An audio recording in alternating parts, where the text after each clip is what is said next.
yung unboxing natin. Part 2 po to. Part 2 ng mga Christmas gift ko sa afternoon work ko. Yan. Yung mga ano ko, mga ka-birds ko, mga viewers ko. Unboxing po tayo. Yan. Okay. Try natin pa. So, hindi ko na naman in-expect na magbibigay yung afternoon work ko sa part-time ko, yung amo ko. So, super blessed po kasi, diba, hindi naman lahat ng amo din nagbibigay. Kaya ito, may gift ako. Tapos, ay, may isa pa akong, wine. Kaya saglit, kunin ko lang.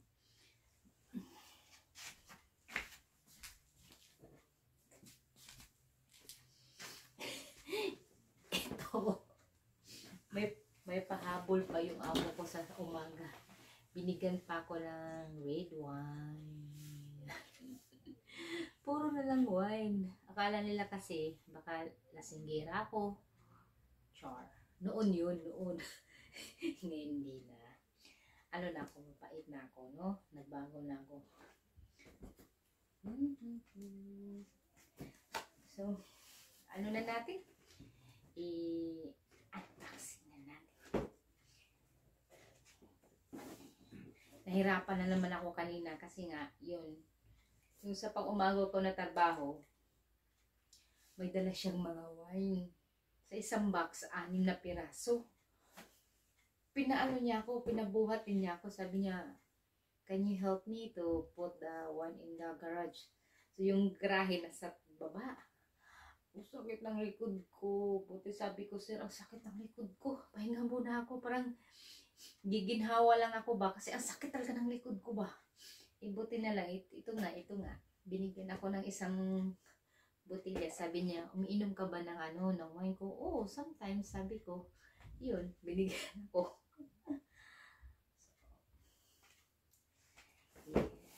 Ano na natin itong first gift.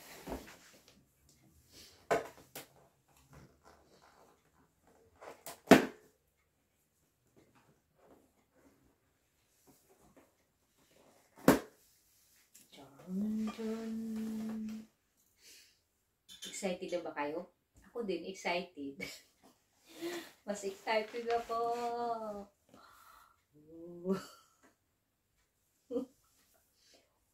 Sesame. May magic to, may magic eh. Oops. Ay.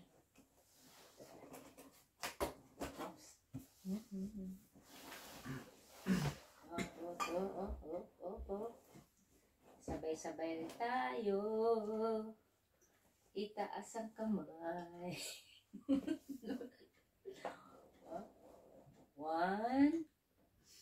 2, 3. Anong laman?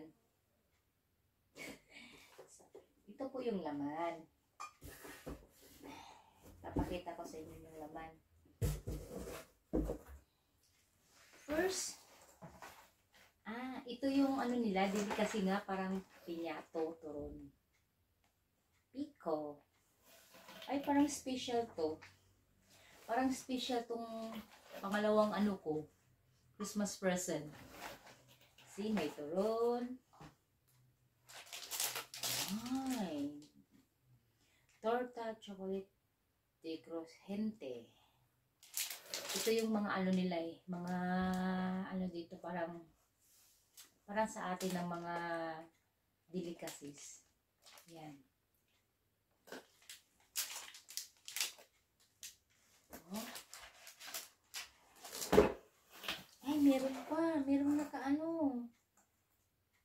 Hindi ko alam kung ano to. Para siyang giniling na pork. Parang sarsado. Ano ba yung pang sarsado lang? Ng mga apritada, ganun. Pero hindi ako sure kasi ita-translate ko pa to eh. Ay, meron na naman tayo. syrupy. Tapos ito, chorizo. Ito yung chorizo nila dito, maalat.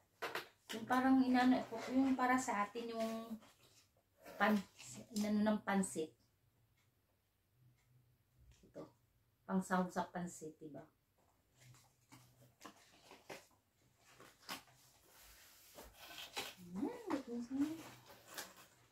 Ito manolitis, no? Doce fino de Pujalre. Ewan ko kung paano basahin. Basta ano lang siya. Tignan nyo na lang. Yan. Ay, baliktad yung ano nila ba. Yan. Parang masarap. Parang lang ha. Parang lang. Pero okay na rin, diba? Kasi walang nagbigay. Ito. Ito yung ano nila, yung traditional na meron tayo dito sa Pinas eh. Ito. Parang meron tayo dito sa Pinas, yung ano yun? Basta sa Cebu. Ewan ko kung meron yung taga Cebu. Ano para siyang pulburo na potosiko. Tignan nyo, parang potosiko. No. Mga traditional nga mga pagkain. Yung pika-pika. Ano ba ito? Cocktail. Yan. Mani. Mga mani. Cocktail selection. Diba? Diba?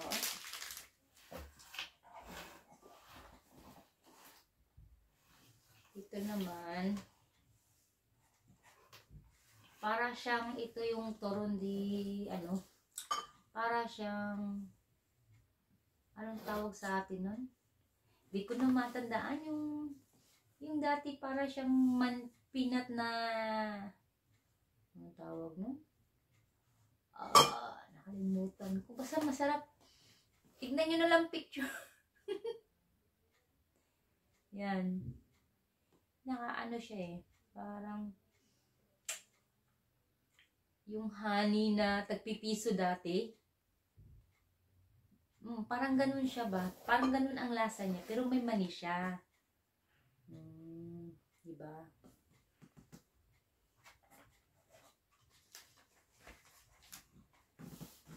Tapos, ito. Mayroong champagne. Dalawa na champagne ko. Diba? Yung iba, papadala ko yun sa Pinas. Kasi hindi ko naman mauubos yun dito, no? May champagne. Ayan.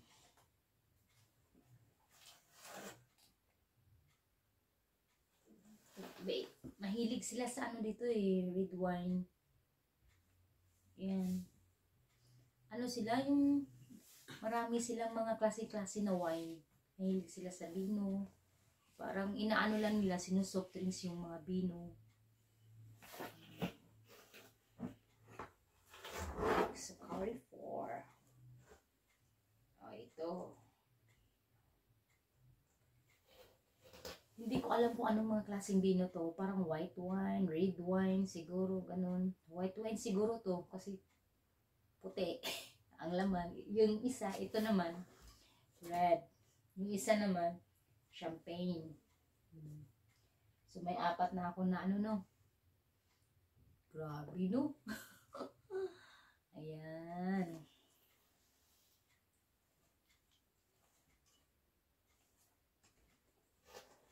So, wala nang laman. Ayun lang po.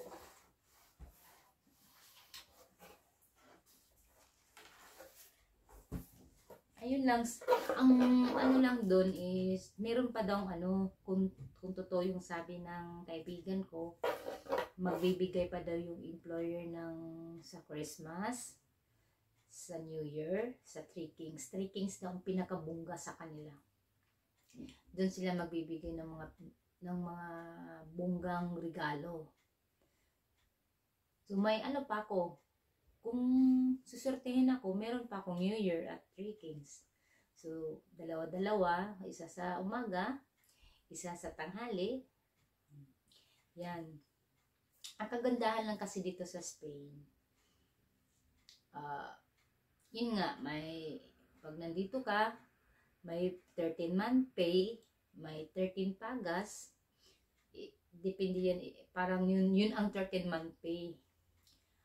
Ibibigay ng amo every 6 months. Tapos meron ding meron silang tinatawag na 14 pagas. Yung 14 pagas, full yun, buo yun ibibigay ng amo. Diba? Yun ang kagandahan sa Spain. Kahit hindi gaano kalaki ang sahod dito sa Spain, yun nga, may bonus ka, may vacation pay pa. Vacation leave ka, magbakasyon ka sa isang buwan. Yun. Pagbalik mo, papayaran ka. So, kung magkano yung sahod mo, halimbawa, yung sahod ko sa panghapon, may half paga ako. Every 6 months, bibigay yung kalahati ng sahod ko. Yun ang half. Yun. Tapos, pag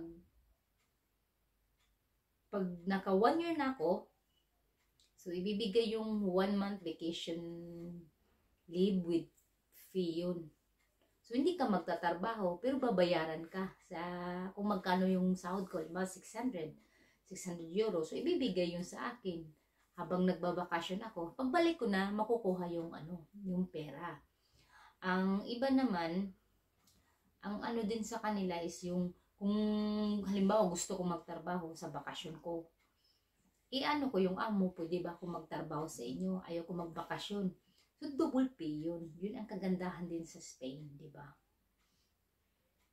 So, sa ngayon, ang ko lang, sana, kahit aabot ako sa kanila ng 1 taong higit lang. Kasi yun nga, maghahanap ako ng employer na pipirma sa akin dito na magkapapil ako para makauwi ako sa Pinas at yung legal yung pagstay ko dito. Para may may SSS ako, yung sahod ko is may kontrata ako, tapos yung sahod ko malaki na rin. Unlike sa pag wala kang papel, kasi yung minimum lang kasi sa kanila is 1,080 lang, minsan 1,000 euro nga lang. Sa part ko, blessed na rin ako kasi lagpas pa sa minimum yung sahod ko. So sa ngayon, hanggang dito na lang at salamat po sa pakikinig at panonood ng aking vlog. Please don't forget to subscribe, like, and share my channel, Tara the Explorer. Bye-bye! Merry Christmas! Happy New Year!